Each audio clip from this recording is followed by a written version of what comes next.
The evening settled into Little Thornfield like a predator, and by the time the police had cordoned off the Thornfield Manor grounds with their characteristic yellow tape, the village had begun its inevitable transformation from a community of neighbors into something more resembling a collection of isolated suspects. Miss Marple made her way back to her cottage on Church Lane with the measured pace of someone who had absorbed the shock of the afternoon, and filed it away into the complex architecture of her understanding, to be examined later with the same patient care she brought to a particularly difficult crossword puzzle. The cottage itself seemed to welcome her with its familiar smells of lavender and old books, and she settled into her chair by the window with a cup of chamomile tea, allowing her eyes to trace the path of the village street beyond the glass, watching as figures moved through the gathering darkness with the peculiar restlessness that violent death invariably introduces to orderly communities. Inspector Graves had, predictably enough, seized upon Edmund Ashford as his primary person of interest within hours of the discovery, a conclusion that Miss Marple found simultaneously understandable and deeply flawed. Edmund had, after all, been involved in a bitter business dispute with Richard Harrow some 2 years prior, a matter concerning certain mill contracts that Harrow, in his capacity as the village solicitor, had apparently advised against. The dispute had festered quietly, the sort of professional animosity that settles into the background of village life and becomes almost invisible through sheer familiarity. Moreover, Edmund's wife Margaret had been observed in conversation with Richard Harrow on no fewer than 3 occasions in the weeks preceding the murder, a fact that had not escaped the inspector's notice, though his interpretation of those conversations appeared to rest entirely upon innuendo rather than evidence. By the following morning, when Inspector Graves had taken the liberty of arriving at Edmund's residence at an hour that suggested either genuine urgency or a desire for theatrical effect, the entire village had begun its own investigation into the affair, with the dedicated enthusiasm of people who possessed neither facts nor professional restraint. Mrs. Pemberton, who kept the post office and therefore maintained access to the correspondence of half the county, had apparently seen a letter addressed to Richard Harrow in Margaret Ashford's handwriting some weeks prior. This fact, which might reasonably be explained by a dozen entirely innocent circumstances, instead circulated through the village with the velocity and distortion of a game of whispers, emerging finally as a suggestion of some improper liaison, a suggestion that carried the particular poison of being neither definitively true nor entirely impossible. Miss Marple, who had made a point of visiting the post office that very morning, ostensibly to purchase stamps, had heard this version of events delivered with remarkable consistency by 3 separate sources, a redundancy that was itself informative. She had listened to each account with her characteristic expression of interested concern, offered appropriately shocked murmurs at the appropriate moments, and departed with her stamps and a considerably enriched understanding of the village's emotional topography. What was particularly interesting, she reflected, was the speed with which suspicion had crystallized upon Edmund, despite the absence of any actual evidence beyond his prior quarrel with the deceased and the mere possibility of his wife's inappropriate attachment. It suggested a quality of readiness, as though the accusation had been awaiting only the slightest pretext to emerge fully formed from the collective consciousness of Little Thornfield. By mid-morning, Edmund had been officially detained for questioning, a development that transformed the entire character of the inquiry in the village's collective mind, shifting it from a shocking event to an almost satisfying narrative of jealousy and masculine violence.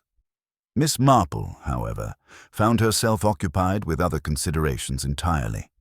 She had, in her capacity as someone who regularly attended the village's social gatherings and maintained cordial relations with nearly every inhabitant, begun to compile what she thought of as a taxonomy of reactions to Richard Harrow's death. Most reactions, of course, were precisely what one might expect: shock, sadness, and the particular satisfaction that sometimes accompanies the violent removal of someone one has disliked. But there were subtle variations within this generally sympathetic framework that seemed to her worth noting.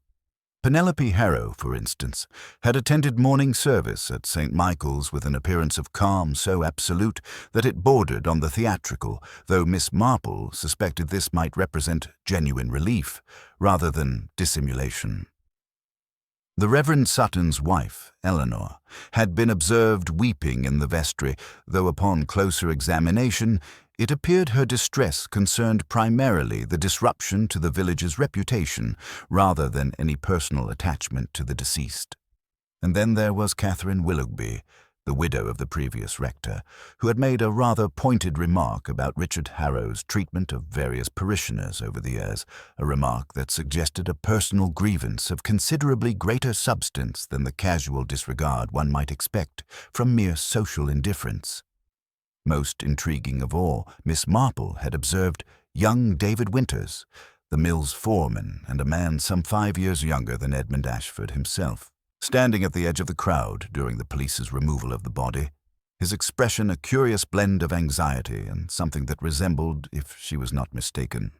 satisfaction. It was this particular observation that seemed to her worth pursuing further, not because she believed young David possessed any involvement in the crime, though one could never be entirely certain about such things, but because his reaction suggested knowledge of something beyond the mere fact of Harrow's death. Something that he perhaps understood would have implications extending well beyond the immediate circumstances of the murder itself. Miss Marple's opportunity to pursue this line of inquiry presented itself quite naturally on the third day following the discovery, when the village had begun its gradual adjustment to the presence of violent crime, much as one adjusts to any new and unpleasant piece of furniture by simply ceasing to notice it with the same intensity of shock. She encountered young David Winters at the market gardens on the outskirts of the village, where she had ventured ostensibly to purchase vegetables for her evening meal, though her actual purpose was considerably more deliberate. David was selecting tomatoes with the careful attention of someone unused to performing such domestic tasks, his large hands moving among the produce with a kind of gentle uncertainty that Miss Marple found rather endearing. She positioned herself nearby, selecting her own vegetables with the methodical slowness of advanced age, creating the opportunity for precisely the sort of accidental conversation that characterizes village life and which no observer could construe as anything remotely resembling interrogation. It was David himself who initiated the exchange, inquiring politely whether she required assistance with her basket, a courtesy that suggested either genuine kindness or a nervous need to fill silence. Miss Marple accepted his offer with grateful warmth and began a seemingly meandering conversation about the weather, the state of the vegetable crops, and the regrettable decline in the quality of tomatoes one could purchase these days. Within the space of perhaps 10 minutes, she had maneuvered the discussion toward the mill's recent difficulties, a topic that caused David's jaw to tighten almost imperceptibly. She mentioned, with studied casualness, that Mr. Ashford must be tremendously grateful for loyal employees, such as himself during this unfortunate period of legal complications, a remark that produced a reaction far more interesting than its innocuousness might have warranted. David's hands stilled and his expression became guarded in a manner that suggested something considerably more complex than mere professional loyalty. He replied with careful precision that Mr. Ashford was indeed fortunate in his employees and that there were matters within the mill that certain people had perhaps not understood, matters that would eventually come to light now that Mr. Harrow was no longer in a position to obscure them. The statement was remarkable primarily for what it did not say, but Miss Marple had learned long ago that silence, absence, and implication often carried considerably more weight than explicit accusation.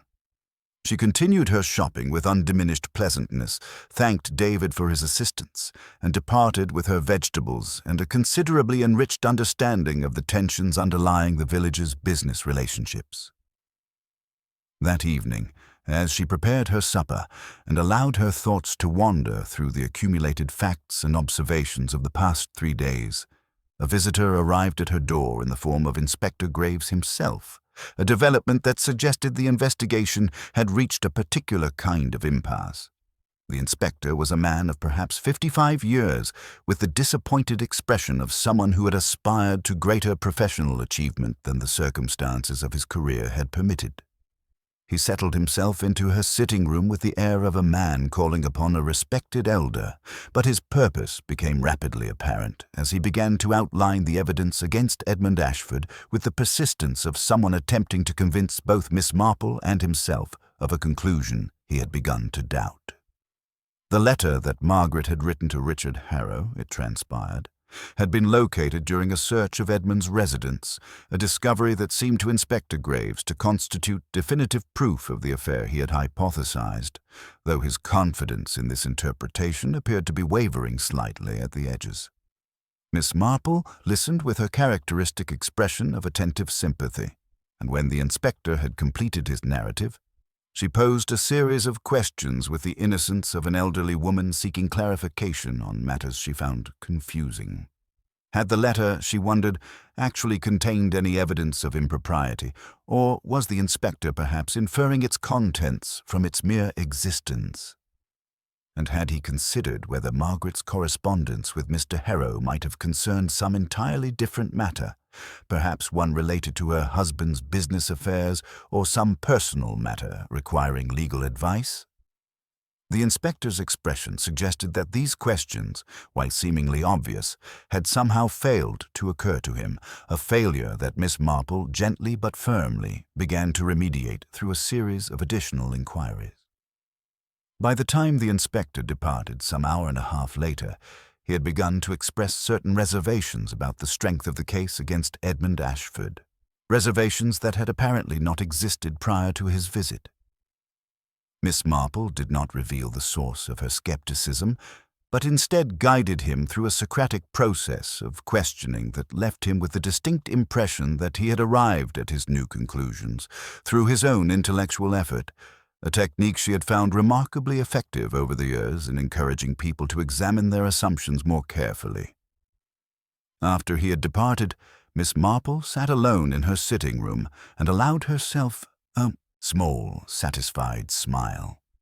The actual letter remained unexamined by her, and she had made no attempt to read it, for she had learned long ago that the most interesting facts were often the ones that existed in the spaces between evidence, in the silences that people created through their careful omissions and deliberate inattention to inconvenient truths. Edmund Ashford would be released within days, she reflected, but the real investigation, the one that mattered, the one that concerned the actual nature of Richard Harrow's relationships and the genuine source of the hatred that had driven someone to violence, that investigation was only just beginning.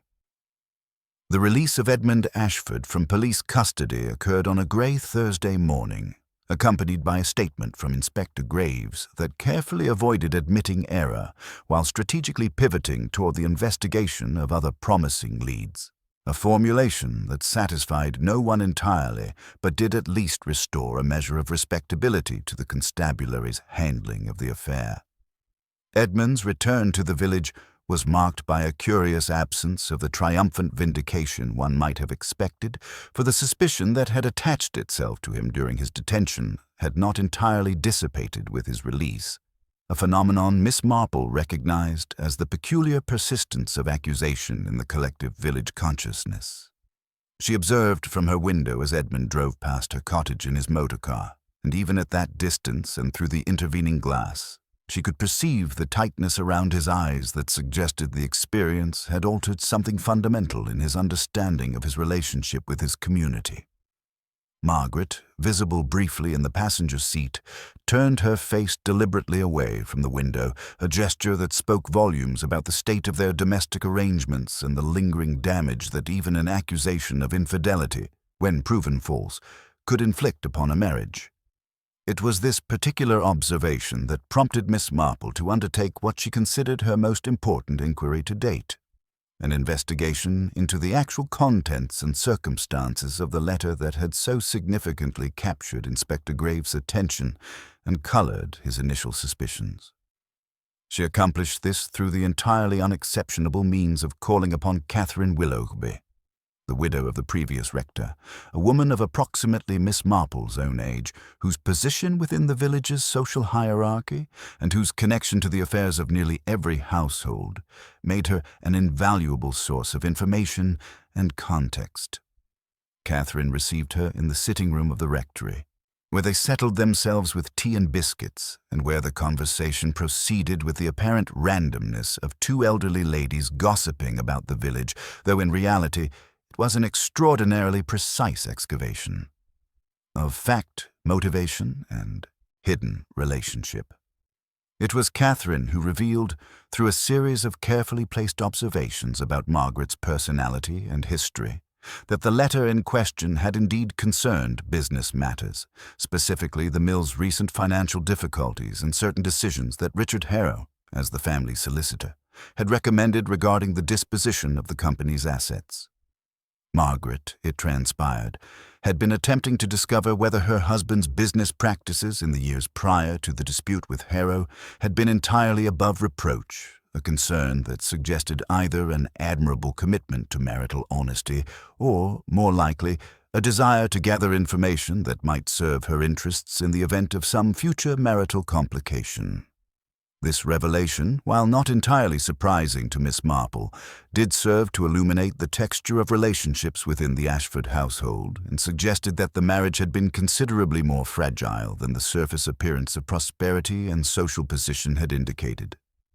More interesting still was Catherine's observation, delivered with the careful casualness of someone sharing a trivial detail, that Richard Harrow had apparently been involved in some sort of financial arrangement with Penelope, his sister, a matter that had concerned property rather than personal funds, though the precise nature of this arrangement remained somewhat mysterious.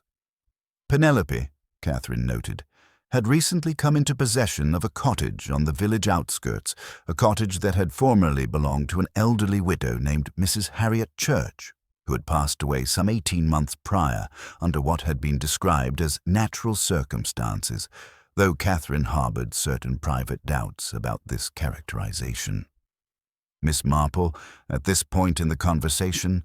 found herself seized by a particular quality of interest, the kind that manifested itself as a subtle shift in her posture and a sudden intensity in her eye contact that those who knew her well had learned to recognize as the sign of genuine intellectual engagement. She inquired, with studied casualness, whether Catherine happened to know the details of Mrs. Church's demise, and whether the old woman had possessed any family or heirs who might have possessed expectations regarding her estate. The question produced precisely the response Miss Marple had anticipated, which was to say that Mrs. Church had been childless and had apparently died without leaving a will, a circumstance that had resulted in the property reverting to the local authority, which had subsequently sold it at auction under circumstances that Catherine, with the privilege of long village residence, suggested had been rather hastily arranged and insufficiently advertised. The property had been purchased, Catherine continued, by Richard Harrow acting on behalf of an unnamed client, though it had subsequently been transferred to Penelope at a price that appeared to bear no relationship to the actual market value of the premises. This revelation, combined with Miss Marple's growing understanding of the dynamics within the village and the hidden motivations that often underlay apparently straightforward transactions, began to suggest the outlines of a considerably more complex situation than the simple crime of passion that Inspector Graves had initially pursued. By the time Miss Marple departed from Catherine's residence, the afternoon had advanced considerably, and the light was beginning to fade in that particular manner of October that suggested the approaching onset of winter's more austere regime. She walked home slowly, her mind occupied with the intricate web of property transactions, financial arrangements, and the curious coincidence of deaths and transfers that seemed to cluster around Richard Harrow's professional activities. There was something here, she reflected, something that suggested a pattern of behavior and intention that extended far beyond the boundaries of a simple personal quarrel or matter of emotional betrayal. The murder of Richard Harrow, she was beginning to suspect, was not a crime of passion at all, but rather something considerably more deliberate and calculated, a crime born from the complex intersection of financial necessity, family obligation, and the particular vulnerabilities that arose when law and morality diverged. The following morning brought with it a development that Miss Marple had not precisely anticipated, though she had prepared herself for the possibility of some unexpected complication arising from the depths of the village's hidden affairs.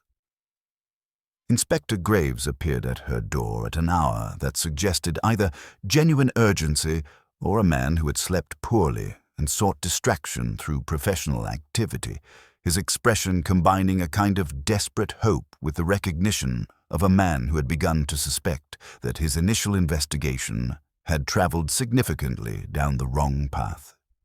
He had come, he explained, because certain documents had come to light during the further examination of Richard Harrow's office, documents that suggested the solicitor had been engaged in activities of questionable legality regarding the disposition of certain estates and the management of funds belonging to elderly clients whose mental faculties had become questionable. The revelation was, Miss Marple reflected, both surprising and entirely unsurprising, for it represented the kind of professional misconduct that often went undetected in small communities where the local solicitor possessed considerably greater knowledge of financial and legal matters than those he served. The inspector, it seemed, was beginning to entertain the possibility that Harrow's murder might have been motivated by something considerably more substantial than jealousy or business dispute, though he appeared uncertain how to proceed with an investigation that had begun to acquire the complexity and depth of genuine crime rather than the simpler narrative of personal violence that he had initially pursued. Miss Marple invited him to sit,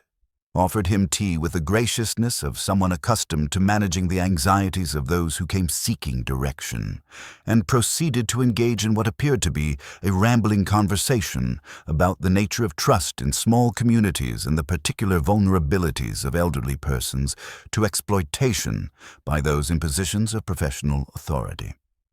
Within the space of perhaps 30 minutes, she had guided the inspector toward an examination of Harrow's client list, the circumstances of various property transfers, and most particularly the matter of Mrs. Harriet Church's estate and the curious speed with which it had been disposed of following her death.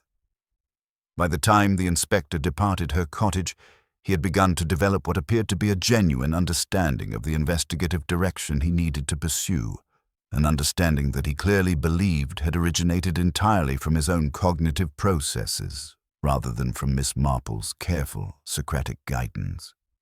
She watched from her window as he drove back toward Ashbury with considerably more purposefulness than he had displayed upon his arrival, and she allowed herself a moment of satisfaction at the restoration of the investigation to something approximating actual inquiry, rather than the mere processing of convenient suspects. The revelation of Harrow's financial misconduct, when it became public knowledge through the inevitable mechanism of village gossip within the space of perhaps 6 hours, transformed the entire character of the community's relationship to the murder. Suddenly, the crime was no longer a matter of domestic betrayal or personal animosity, but rather a far more complex matter of fraud, exploitation, and the violation of trust that seemed to strike at the very foundations of the social order upon which the village depended. Penelope Harrow, previously regarded with a kind of sympathetic pity as the bereaved sister of a murdered man, now found herself scrutinized with considerably greater suspicion, for it emerged that her acquisition of the church property had occurred under circumstances that could, if one were so inclined, be characterized as benefiting from her brother's professional misconduct. She began to receive fewer invitations to social gatherings, and when she appeared in the village, a peculiar silence seemed to accompany her, as though the community had collectively decided that guilt by association, even in the absence of actual evidence, constituted sufficient grounds for social ostracism. Miss Marple observed this development with a kind of clinical interest that suggested she understood it to be the natural functioning of village society, rather than something requiring moral judgment or intervention. What concerned her considerably more was a detail that had emerged. During a conversation with Eleanor Sutton, the vicar's wife, regarding a visit that Penelope had apparently made to Ashbury some 3 weeks prior to Harrow's death. A visit to the offices of a solicitor in that town, a visit that Eleanor had become aware of through the perhaps unreliable mechanism of having seen Penelope arriving at the train station with a small traveling bag. This information, while seemingly trivial, suggested to Miss Marple the possibility that Penelope had been attempting to construct some kind of legal defense or protection against her brother's activities, a possibility that raised considerable questions about what she might have known and when she might have known it. It was this line of reasoning that prompted Miss Marple to undertake a journey to Ashbury herself, a journey that she arranged with her characteristic discretion and without drawing particular attention to her activities, traveling by coach and presenting herself at the offices of Ashbury's more reputable solicitors with a story concerning the establishment of a small trust for the benefit of a distant relation. Within the offices of Messrs. Harrington and Webb, she engaged the senior partner, a man of perhaps 60 years with the kind of professional discretion that Miss Marple had learned to recognize as sometimes concealing considerably more knowledge than its possessor realized he was communicating. Through a series of carefully posed inquiries about the procedures for establishing trusts and the circumstances under which clients might seek legal advice regarding the protection of assets from potential claims, she succeeded in establishing that a woman of Penelope's description had indeed visited the offices some weeks prior and had specifically inquired about the legality of certain transactions and the methods by which a family member might formally distance themselves from responsibility for a relative's financial misconduct. The revelation was, to Miss Marple's mind, extraordinarily significant, for it suggested that Penelope had possessed knowledge of her brother's activities at a time that predated his murder by several weeks, and had been sufficiently concerned about the implications to seek legal counsel regarding her own position. By the time Miss Marple returned to Little Thornfield on the evening train, she had begun to construct a theory of the crime that differed significantly from anything the official investigation had yet entertained. A theory that rested not upon a single motivation or a simple sequence of cause and effect, but rather upon a complex interaction of knowledge, complicity, fear, and the particular desperation that sometimes arises when family loyalty collides with the imperative of self-preservation. The revelation that Miss Marple had constructed, while logically coherent and intellectually satisfying, possessed the unfortunate characteristic of being almost entirely circumstantial, dependent upon inference and interpretation, rather than upon the kind of concrete evidence that would satisfy either a police investigation or the requirements of legal proceedings. She recognized this limitation with the particular clarity of someone who had spent years observing human behavior and understanding that the most interesting truths were often the most difficult to prove, and she resolved therefore to pursue an entirely different line of inquiry, one that focused not upon establishing guilt through documentary evidence, but rather upon identifying the precise moment at which intention had transformed into action. To this end, she positioned herself over the course of the following week to observe the interactions between Penelope Harrow and various members of the village community with the kind of attention that a naturalist might bring to the study of animal behavior, noting not merely what was said, but the particular hesitations, emphases, and emotional colorations that accompanied the exchange. What she observed was a woman increasingly isolated by suspicion, increasingly aware of the thinning threads of social connection that had previously bound her to the community, increasingly desperate in her efforts to maintain some semblance of normalcy and acceptance in the face of mounting social pressure. It was this growing desperation, Miss Marple reflected, that often preceded the kind of revelation that might rupture the careful structure of concealment that sustained most human deception. The opportunity for such a revelation presented itself quite unexpectedly at the vicar's tea on the following Saturday afternoon, an event that had been scheduled long before Harrow's death and which had acquired, through circumstances entirely beyond anyone's control, the character of a social minefield wherein every interaction carried implications far beyond its surface meaning. Miss Marple attended, as she always did, arriving at precisely the correct moment and positioning herself with her characteristic strategic placement that allowed for comprehensive observation of the assembled company. It was during the serving of tea that she observed Penelope, who had apparently decided that attendance at the gathering was preferable to the implications of absence, engage in a conversation with Catherine Willoughby that began with apparent casualness, but which gradually acquired a quality of tension that seemed to transmit itself throughout the room with the inevitability of a shock wave. The substance of the conversation, which Miss Marple was able to discern through careful observation of facial expressions and body language, seemed to concern the nature of certain financial transactions and the question of whether Catherine possessed any knowledge regarding the circumstances under which Mrs. Church's property had been disposed of following her death. Catherine's responses were, characteristically, both evasive and informative, suggesting through her hesitations and carefully chosen silences that she possessed considerably more knowledge than she was willing to articulate directly, and that this knowledge extended to matters that she clearly regarded as potentially explosive in their implications. What was particularly interesting to Miss Marple was the visible escalation of Penelope's anxiety in response to Catherine's refusal to engage in straightforward communication. An escalation that suggested Penelope interpreted Catherine's silence as a threat rather than as mere social discretion. By the time tea had concluded and the assembled guests had begun to depart, Miss Marple had acquired a considerably enriched understanding of the state of Penelope's emotional condition and the degree to which she had become desperate regarding the possibility that her involvement in her brother's affairs might be more widely known or suspected than she had previously believed.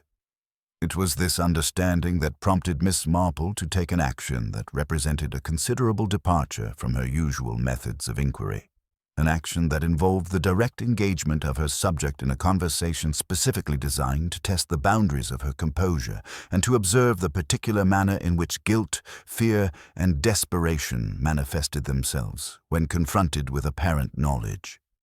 She encountered Penelope, quite deliberately, on the path leading away from the vicarage, positioning herself so that an encounter would appear entirely accidental and uncontrivable, and greeting the younger woman with a kind of warm solicitude that suggested genuine concern rather than interrogative intent. Penelope's response to this apparently innocent greeting was, however, far more defensive than the circumstances seemed to warrant, suggesting that she had become increasingly sensitive to social interaction and increasingly prone to interpreting innocent overtures as potential threats. Miss Marple, with characteristic gentleness, suggested that Penelope must be finding the circumstances of her brother's death extraordinarily difficult, and proceeded to offer a series of observations about the particular pain involved in the discovery that someone one has loved has engaged in conduct of which one disapproves. The effect of these remarks was quite pronounced, for Penelope's carefully maintained composure appeared to fracture noticeably, and her eyes acquired the peculiar glistening quality that suggested the imminent eruption of tears that she was desperately attempting to suppress. It was at this precise moment that Miss Marple delivered the crucial observation, the one that she had been constructing through the accumulated evidence of the previous weeks, the one that she had tested repeatedly against the patterns of behavior she had observed. She suggested, with the utmost gentleness and without any suggestion of accusation, that it must be extraordinarily difficult to carry the burden of knowing that one's brother had engaged in fraudulent practices that had harmed vulnerable members of the community, and that it must be even more extraordinarily difficult to bear the weight of having attempted to warn him or to prevent such conduct before it resulted in catastrophic consequences. Penelope's response to this observation was remarkable in its completeness, for the young woman seemed to collapse inward upon herself, and the tears that she had been suppressing emerged in a torrent of emotion that encompassed grief, guilt, relief, and the particular despair of someone who has carried a secret burden far longer than her emotional resources could sustain. She did not confess to the murder directly, but rather she began, in a fragmented and barely coherent manner, to describe the events of the afternoon preceding Harrow's death, The conversation she had had with her brother regarding his activities, the confrontation that had occurred at the Harvest Festival tea, and the particular moment at which her desperate attempt to prevent him from leaving the gathering had resulted in the tragic collision that had taken his life. Miss Marple guided Penelope to a nearby bench, one that overlooked the meadows beyond the village, and which possessed the particular quality of privacy that seemed essential for what was transpiring. And she sat beside the younger woman with the patient steadiness of someone accustomed to bearing witness to human sorrow and moral complexity without judgment or revision. What Penelope revealed, in the fragmented and often contradictory manner of someone attempting to articulate events whose emotional weight had distorted their chronological clarity, was a narrative considerably more intricate and morally ambiguous than either Miss Marple's theory or the official investigation's conclusions had suggested. Penelope had, she explained, become aware of her brother's fraudulent practices some 6 months prior, when she had quite accidentally discovered correspondence regarding Mrs. Church's estate in his office while searching for a personal letter. The discovery had precipitated a profound moral crisis, for Penelope had recognized immediately that her brother's conduct violated not merely the legal standards to which solicitors were presumably bound, but also the fundamental ethical principles that Penelope, as a person of religious conviction and traditional morality, had been taught to regard as immutable. She had attempted repeatedly to persuade Richard to cease these activities and to make restitution to those he had harmed. But her brother had responded with a combination of dismissal and contempt that suggested he regarded his sister's moral concerns as the naive sentimentality of someone insufficiently hardened by the practical realities of financial necessity. Richard's financial difficulties, it transpired, were considerably more severe than the village's general knowledge suggested, stemming from gambling debts and certain questionable investments that had depleted his personal resources substantially. He had begun to view his professional position not merely as a means of earning an honest living, but rather as an opportunity to rectify his financial circumstances through the exploitation of clients whose vulnerability, age, or cognitive decline rendered them incapable of effective resistance or complaint. The conversation that had occurred on the afternoon of the murder had been precipitated by Penelope's discovery that Richard intended to assist in the rapid disposition of the property of an elderly widow named Mrs. Eleanor Hartley, a transaction that would have, in Penelope's judgment, constituted his most egregious act of fraud to date. She had confronted him at the Harvest Festival tea, a choice of venue that Penelope herself now recognized as extraordinarily foolish, though she had at the time believed that the public setting would prevent her brother from dismissing her concerns with the casual cruelty that had characterized their private conversations. The confrontation had been intense and, Penelope acknowledged, increasingly heated as Richard had responded to her moral appeals with sarcasm and contempt, ultimately declaring, with a kind of malicious clarity, that Penelope's choice to benefit from his fraudulent activities through her acquisition of the church property constituted her as an accomplice, and that her moral posturing was therefore both hypocritical and contemptible. It was at this point that Penelope's account became confused and contradictory, for she was attempting to describe events whose emotional intensity had apparently overwhelmed her capacity for precise recollection. She had, she believed, attempted to prevent Richard from leaving the tea to continue the conversation, or perhaps to appeal to him one final time, and in the course of this attempt she had apparently struck him with the stone paperweight that she had seized from a nearby table, the same paperweight that had subsequently been identified as the instrument of his death.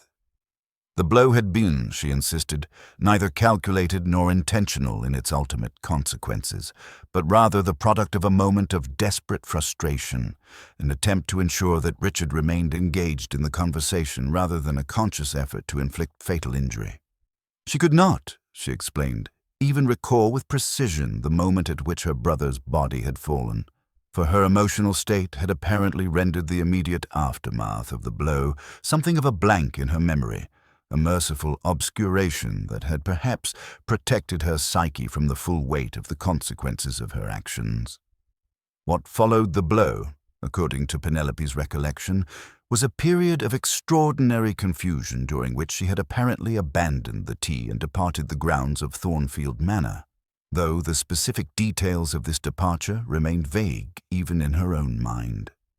She had subsequently returned to her residence and had spent the evening in a state of emotional paralysis, uncertain whether the blow she had struck had resulted in serious injury or whether Richard's apparent departure from the tea might have been entirely coincidental to the confrontation. It was only when Margaret Ashford's screams had alerted the assembled guests to Richard's death that Penelope had understood the full magnitude of what had transpired, and she had apparently spent the subsequent days in a state of moral and emotional disorientation, simultaneously relieved that her brother's exploitation would now cease and devastated by the realization that she had been the instrument of his death. Miss Marple listened to this account with her characteristic expression of grave attention, interrupting only occasionally to pose clarifying questions that suggested neither judgment nor approval, but rather a genuine desire to understand the precise sequence of events and the emotional circumstances that had prompted them. By the time Penelope's account had concluded, the afternoon light had begun to fade, and the two women sat in the gathering dusk with the particular silence that follows the articulation of profound truths and the confrontation with the complexity of human morality. Miss Marple recognized that the moment had arrived at which she was obliged to communicate the substance of this conversation to the proper authorities, a recognition that filled her with a kind of sadness rather than satisfaction, for she had come to understand that Penelope's culpability, while legally unambiguous, was morally far more complicated than the framework of law and justice seemed capable of accommodating. She took Penelope's hand gently and suggested, with the particular firmness that accompanied her most important utterances, that they should together proceed to the police station in Ashbury, where Penelope could provide her account to Inspector Graves with the same honesty and detail that she had shown to Miss Marple. The journey to Ashbury, undertaken in Miss Marple's motor car, with Penelope seated beside her in a state of apparent calm that seemed born more from emotional exhaustion than genuine serenity, proceeded through the darkening evening with a quality of inevitability that suggested the forward momentum of events that had been set in motion some weeks prior and which could now no longer be arrested or diverted. Miss Marple drove with her characteristic careful precision, neither hurrying nor delaying, allowing Penelope the space for reflection and perhaps for the final considerations that sometimes preceded the act of formal confession. She did not attempt conversation beyond the occasional practical remark regarding road conditions or direction, recognizing that her companion required silence more than social engagement, and that the approaching confrontation with law enforcement constituted a sufficient burden without the additional strain of attempting to maintain social discourse. The police station in Ashbury, when they arrived, possessed the particular institutional quality of buildings designed for the processing of human failure and transgression, a quality that seemed to register itself upon Penelope with considerable force, for her apparent calm began to dissipate as they crossed the threshold, replaced by visible signs of anxiety and the particular trembling that sometimes accompanies the final acknowledgement of consequences long anticipated but never quite accepted as inevitable. Inspector Graves, who was apparently still engaged in the further investigation of Richard Harrow's fraudulent practices, and who had not yet departed for the evening, received them with an expression of confusion that gradually transformed into comprehension, as Miss Marple explained, with her characteristic economy of language and precision of detail, that Penelope Harrow had come to provide information of considerable importance regarding the circumstances of her brother's death. The confession that followed, delivered with considerably greater precision and emotional control than Penelope's earlier account to Miss Marple, occupied the better part of 3 hours, and was recorded with the official machinery of police procedure, complete with solicitors and the various legal protections that attended such matters. Penelope's account, when placed within the context of the evidence that the police had already accumulated regarding Richard's fraudulent practices, acquired a particular kind of corroboration that seemed to render her confession both legally and factually credible. The stone paperweight with the initials C.W. was, it transpired, inscribed with the initials of Catherine Willoughby, whose maiden name had been Chandler Wells, and which had been given to Richard Harrow by Catherine many years prior during a period of their acquaintance that had apparently preceded her marriage to the previous rector. Penelope's possession of the paperweight and her knowledge of its history suggested that she had indeed seized it in a moment of desperation, and the forensic examination of the implement had revealed traces of both blood and tissue consistent with the injury that had resulted in Richard's death. By the time the formal proceedings had concluded and the police had arranged for Penelope's temporary detention pending the filing of formal charges,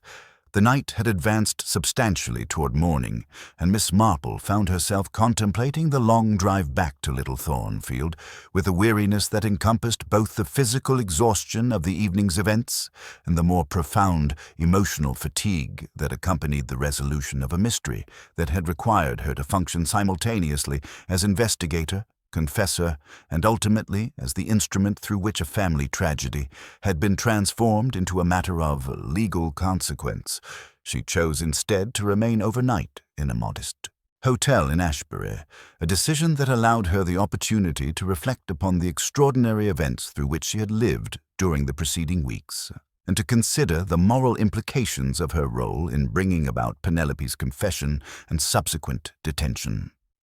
What troubled Miss Marple, as she lay awake in the darkness of her hotel room, was not the question of whether she had acted correctly in her investigation or in her decision to accompany Penelope to the police, for on these matters her conscience remained clear and her judgment sound. Rather, what troubled her was the recognition that the resolution of the murder, while legally and factually satisfactory, seemed to leave unresolved the more profound moral questions that the crime had raised regarding the nature of responsibility, culpability, and the circumstances under which human beings might be justified in taking extreme measures in response to moral transgression. Penelope had committed an act of violence, this was certain, and the legal system would undoubtedly treat it as such, with all the consequences that such treatment necessarily entailed. Yet Penelope had also acted in response to her brother's systematic exploitation of vulnerable members of her community, a response born not from personal greed or jealousy, but rather from a genuine, if ultimately ineffective, attempt to prevent further harm. The law, Miss Marple reflected, was a blunt instrument designed to treat similar acts with similar severity, regardless of the vastly different circumstances and motivations that might surround them. It could not distinguish between the killing of an innocent person and the killing of someone engaged in systematic fraud and exploitation, could not weigh the intentions of the accused against the consequences of their actions, could not accommodate the particular circumstances under which desperation might transform moral principle into violent action. By the time morning arrived, and Miss Marple prepared herself for the return journey to Little Thornfield, she had reached no satisfactory resolution to these reflections, but had instead come to understand that certain human dilemmas possessed no truly satisfactory resolution, and that the best one could hope for was the kind of careful, considered judgment that acknowledged the complexity of the situation, while nevertheless maintaining the principles upon which justice and social order depended. The village, she knew, would soon be informed of Penelope's confession and arrest, and the particular satisfaction of having the crime solved would quickly transform into the more complicated emotions that accompanied the discovery that the murderer was not a stranger or a distant relation, but rather someone known and potentially sympathized with by much of the community. The return to Little Thornfield brought with it the particular quality of homecoming that is tinged with foreboding, for Miss Marple was acutely aware that the village she was returning to would be substantially transformed by the knowledge that one of its own had been arrested for murder, and that the comfortable rhythms of village life would be disrupted by the intrusion of legal proceedings, public scandal, and the complex emotions that accompanied the discovery that criminality could reside in contexts far removed from the sensational circumstances that popular imagination typically associated with violent crime. She arrived at her cottage at mid-morning to find that the news had already circulated through the village with the inevitability and speed of water finding its level,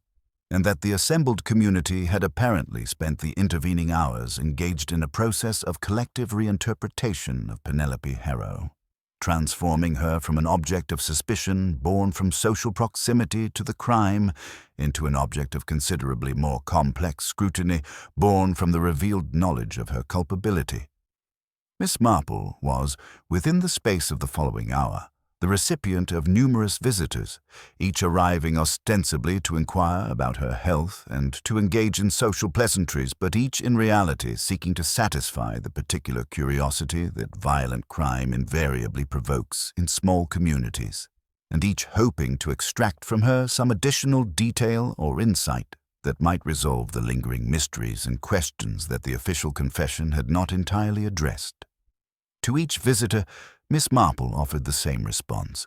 delivered with her characteristic combination of firmness and gentleness,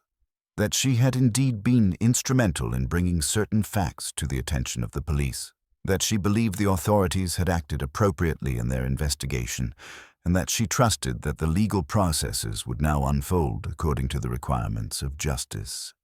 She did not elaborate upon her methods, did not speculate regarding Penelope's motivations beyond what was already publicly known, and did not engage in the kind of moral judgment or condemnation that seemed to characterize much of the village's discussion. Yet beneath this surface of professional discretion, Miss Marple was engaged in a far more profound process of reflection regarding the nature of the crime itself, and regarding the degree to which the resolution she had facilitated truly represented the complete and accurate truth of the matter. What had begun to trouble her in the days following Penelope's confession was a subtle inconsistency in the account that the younger woman had provided. An inconsistency that was perhaps so minor as to be dismissed as the product of memory distortion or emotional trauma, yet which nonetheless registered itself upon Miss Marple's consciousness as something that required further examination and clarification. Penelope had insisted with considerable emphasis that the blow she had struck with the paperweight had been delivered in a moment of desperate frustration, and that she could not recall with precision the moment at which her brother's body had fallen or the circumstances surrounding his collapse. Yet this account seemed to Miss Marple to be at odds with certain physical facts regarding the positioning of the body and the nature of the wound that had ultimately resulted in Richard's death. Physical facts that suggested a blow far more deliberately aimed and substantially more forceful than would be consistent with an impulsive act of frustrated desperation. Miss Marple's consideration of these inconsistencies was interrupted on the 5th day following Penelope's arrest by the arrival of Inspector Graves himself, accompanied by an expression that suggested both confusion and a kind of frustrated determination to achieve additional clarity regarding matters that the initial investigation appeared to have rendered insufficiently clear. The inspector presented Miss Marple with a particular challenge. The forensic examination of the wound had revealed certain details that were inconsistent with the weapon that had been identified, and moreover, the positioning of Penelope's hands and arms at the moment when witnesses had first observed her at the tea gathering suggested that she could not have delivered the blow without leaving marks of violence upon her own person, marks that were entirely absent from her body. These revelations precipitated in Miss Marple a moment of genuine intellectual uncertainty, a moment in which she was forced to acknowledge that her understanding of the crime, which she had believed to be complete and accurate, required substantial revision and reconsideration. She invited Inspector Graves to sit and proceeded to engage in a conversation that was far more collaborative than any she had previously maintained with the police, a conversation in which she began to articulate certain doubts regarding the completeness of Penelope's confession, and to suggest that further investigation might reveal additional layers of complexity and culpability. The inspector, to his credit, received these suggestions not with defensiveness, but with the gratitude of someone who recognized that he had been operating with incomplete understanding, and that additional clarity was both desirable and perhaps essential.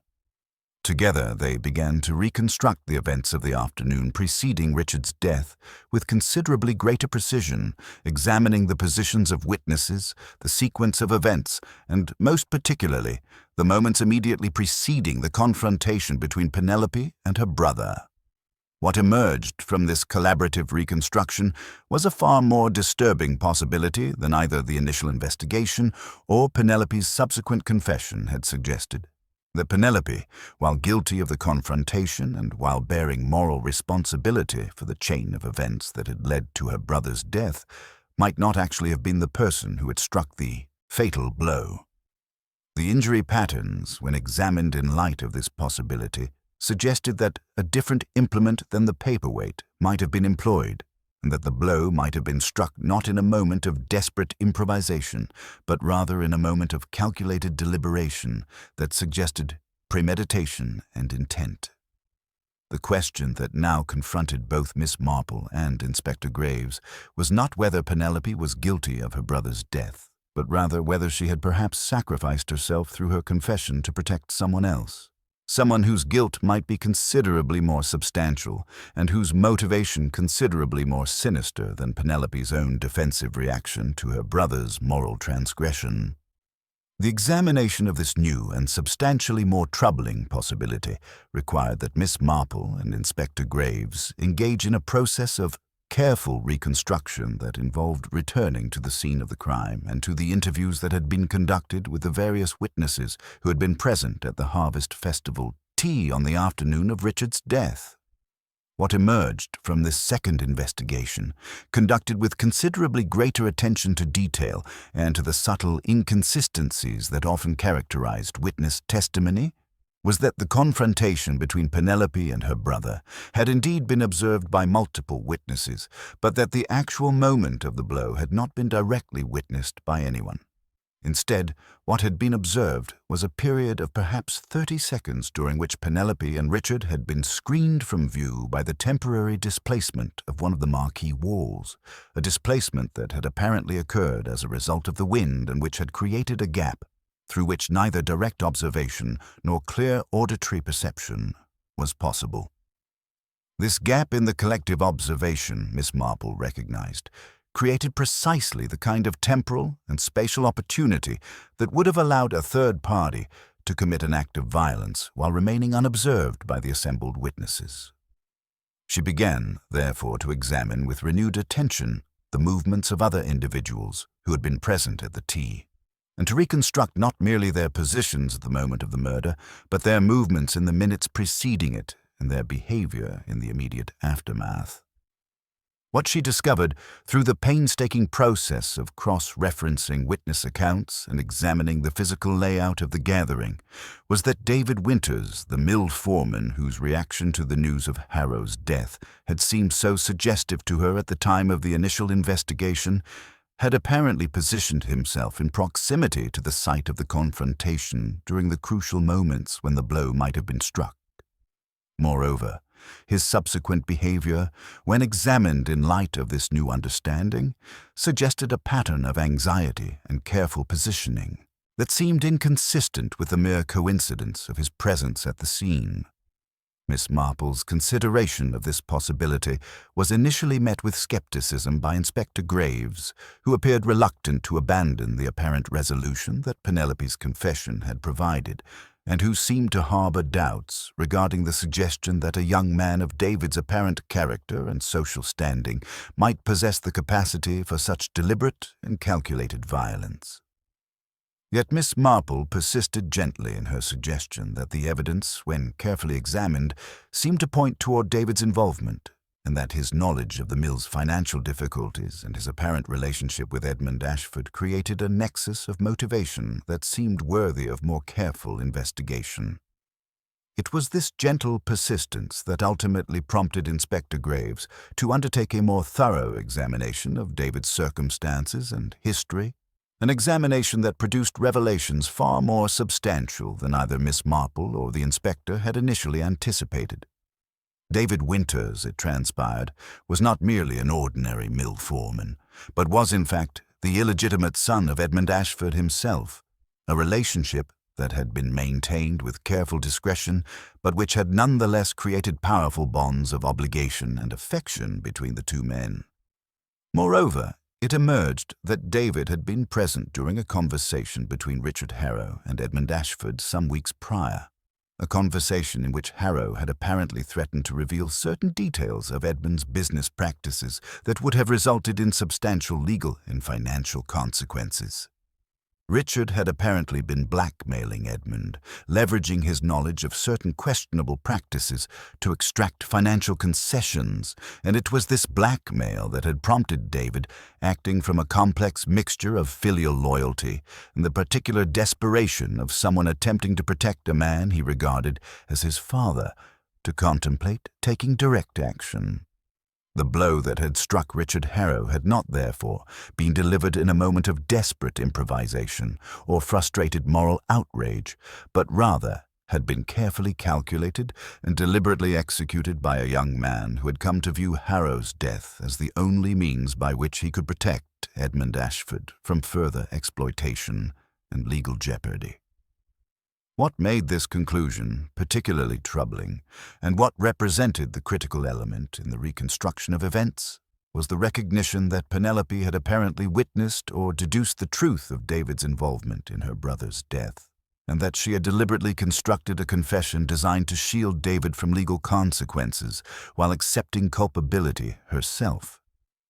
This sacrificial aspect of Penelope's behavior suggested a level of moral courage and of complex motivation that seemed entirely at odds with the image of a desperate woman acting impulsively, but which became comprehensible when understood as the response of someone whose moral sympathies had been divided between her horror at her brother's fraudulent practices and her recognition that David's act, while morally wrong, had been motivated by loyalty and desperation rather than by personal malice or financial gain. When Inspector Graves confronted David Winters with this theory, and with the physical evidence that supported it, the young man's initial denials crumbled with surprising rapidity, replaced by a confession that combined admission of guilt with articulate explanation of his motivations and his understanding of the moral calculus that had prompted his actions. He had, he explained, intended only to frighten Harrow, to deliver a warning that would discourage further blackmail, but the blow, struck in a moment of panic when Harrow had not responded to his initial warnings, had resulted in consequences far more severe than he had anticipated or intended. The revelation of David's involvement precipitated a complex legal and moral situation, in which Inspector Graves found himself confronted with evidence that suggested not one but two individuals possessed both knowledge and complicity regarding Richard Harrow's death, yet in which the actual perpetrator appeared to be guided by motivations considerably more sympathetic than those that had prompted Penelope's own actions. Miss Marple observed these developments with her characteristic expression of grave concern, recognizing that the resolution of the investigation had brought with it complications rather than clarity, and that the legal system's effort to assign responsibility and culpability seemed inadequate to the profound moral complexities that the investigation had revealed. The weeks that followed David Winters' confession and Penelope Harrow's revelation of her protective complicity transformed Little Thornfield into something resembling a community suspended between conflicting emotions and moral judgments, unable to settle into comfortable condemnation, yet unwilling to embrace outright absolution of those involved in the crime. The legal proceedings that commenced in the autumn moved with the deliberate pace characteristic of the English justice system, each hearing and adjournment creating fresh opportunities for the village to rehearse its accumulated resentments and conflicting sympathies. Miss Marple observed these proceedings with the particular attention of someone who recognized in them not merely the machinery of legal consequence, but also the expression of fundamental questions regarding the nature of culpability, intention, and the circumstances under which human beings might be justified in transgressing the boundaries of law in pursuit of what they perceived as moral necessity. She attended the preliminary hearings in Ashbury with the same quiet dignity that characterized all her public appearances, positioned where she could observe not merely the legal proceedings, but also the reactions of the assembled community members who had gathered to witness the unfolding of justice. What struck her most forcefully about these proceedings was the manifest struggle of the magistrates and, subsequently, the barristers who would present the case at the assizes, to construct a narrative that adequately encompassed the moral and factual complexity of the situation before them. David Winters's culpability seemed clear and legally unambiguous, yet his motivations generated a kind of sympathetic consideration that complicated the straightforward assignment of criminal responsibility. Penelope Harrow's situation possessed an even greater moral opacity, for her actions represented simultaneously an attempt to shield someone she had come to care for from legal consequences and a profound betrayal of her own moral principles, creating a web of complicity that seemed to defy simple categorization. It was during the proceedings at the autumn assizes that Miss Marple found herself called upon to provide expert testimony regarding her investigation and her understanding of the circumstances surrounding the crime. She presented herself before the assembled court with the same unassuming competence that characterized all her public appearances, and proceeded to describe, with meticulous attention to detail and with the particular clarity that came from her careful observation of human behavior, the sequence of events that had led to the identification of David Winters as the perpetrator of Richard Harrow's death. Her testimony, delivered in a voice that betrayed no emotion and that communicated no judgment regarding the moral implications of what she described, possessed a peculiar authority that seemed to derive not from any official position or professional credential, but rather from the evident clarity of her understanding and the unmistakable integrity that accompanied her presentation of fact. She did not attempt to mitigate David's culpability or to suggest that his motivations justified his actions, yet neither did she present the case in a manner that invited harsh condemnation. Instead, she described simply what had occurred and how she had come to understand it, allowing the assembled court to draw its own conclusions regarding the proper allocation of moral and legal responsibility. The verdict, when it came, reflected the court's effort to balance the competing demands of justice and mercy, of legal principle and human understanding. David Winters was convicted of manslaughter rather than murder, a verdict that acknowledged his culpability while simultaneously recognizing that his actions had been motivated by circumstances considerably more sympathetic than those that typically surrounded such crimes. He received a sentence of 8 years' imprisonment, a punishment that seemed to satisfy neither those who wished to see him harshly condemned nor those who believed that his actions had been entirely justified by his circumstances. Penelope Harrow, in a development that reflected the court's recognition of the extraordinary complexity of her role, was convicted of complicity and obstruction of justice, but was sentenced to a relatively modest term of imprisonment with the understanding that her sentence might be substantially reduced if she demonstrated appropriate contrition and reform during her incarceration. The verdicts seemed to satisfy no one entirely, yet they possessed the particular quality of solutions that acknowledged the genuine difficulty of the moral terrain they attempted to navigate. In the weeks following the conclusion of the legal proceedings, Little Thornfield settled into a new equilibrium, one that incorporated the knowledge of violence and culpability into the texture of village life, without allowing it to entirely dominate or distort the community's sense of itself. Miss Marple returned to her cottage and to her customary routines, and while she was occasionally sought out by those who wished to discuss the case or to explore its implications further, she offered little additional commentary, believing that the investigation had reached its proper conclusion and that further speculation would serve no useful purpose. Yet, in the privacy of her sitting room, where she settled into her familiar chair and resumed her careful observation of the village beyond her window, Miss Marple allowed herself to reflect upon the extraordinary events through which she had lived, and upon the particular insights that the investigation had provided regarding the complex intersections of law, morality, and human behavior. What she had come to understand, through the careful observation of Penelope, David, Edmund, and the various other inhabitants of Little Thornfield, was that culpability in matters of violence and crime could never be adequately captured by the simple categories of guilt or innocence, of right or wrong. Instead, culpability existed in layers, in the complex interactions of circumstance and motivation and choice. In the particular moments when individuals found themselves confronted with situations that demanded action and in which all possible courses of action seemed to carry within them elements of moral compromise. The murder of Richard Harrow had not been merely a crime, though it was undoubtedly that. It had been, more fundamentally, an expression of the particular vulnerabilities and complexities that characterized human community. A moment in which the hidden tensions and unacknowledged resentments that existed beneath the surface of village life had erupted into violence. And in the investigation and resolution of that crime,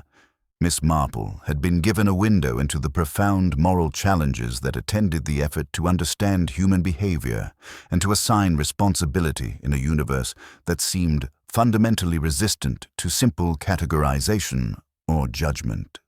As the winter descended upon Little Thornfield and the mist once again rolled across the meadows beyond Rowan Bridge, Miss Marple reflected that this, in the end, was perhaps the true lesson of the affair, that understanding human nature required not merely the observation of external facts, but a profound and compassionate engagement with the genuine complexity of human motivation and circumstance, and that justice itself was not a destination, but rather an ongoing effort to navigate the treacherous terrain between law and morality with wisdom and humility.